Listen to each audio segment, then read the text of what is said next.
All right, in this video, we're going to talk about some of the discoveries that have led to our understanding of the structure of DNA. While Watson and Crick get all the acknowledgement, all the glory for their paper in 1953 that describes the structure of DNA, they're not the only ones that worked on it and whose research helped with their understanding of the structure of DNA. The first person we'll talk about is a Russian scientist by the name of Erwin Chargaff. He worked on the composition of DNA, and he looked at the makeup of DNA, and specifically looked at the makeup of the bases. How much adenine, thymine, cytosine, and guanine. And based on his study, we've come up with what we call Chargaff's rules. Now, while the rules vary from species to species, what doesn't vary is that the amount of bases, the ratio of the bases is essentially the same. Again, Chargaff showed that all four bases not in equal quantities. The bases presented in a characteristic ratio for that species.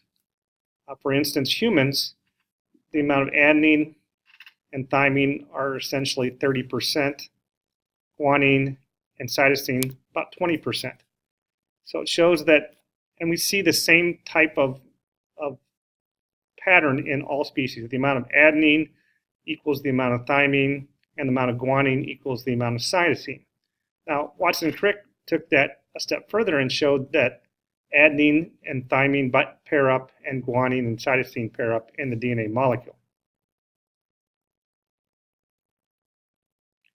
Rosalind Franklin also was studying DNA structure, and she specifically studied DNA using a process called X-ray crystallography, where they looked at X-ray pictures of crystals of different molecules, including DNA.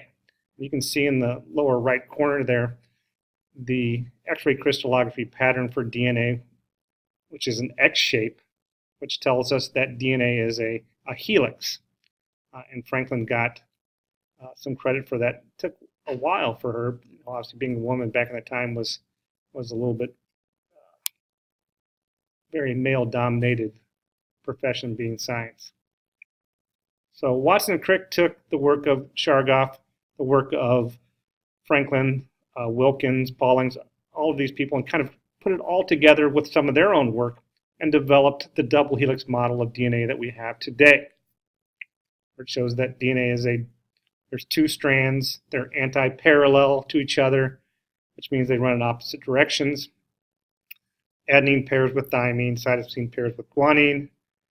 You have hydrogen bases holding the DNA strands together at the bases, and so on.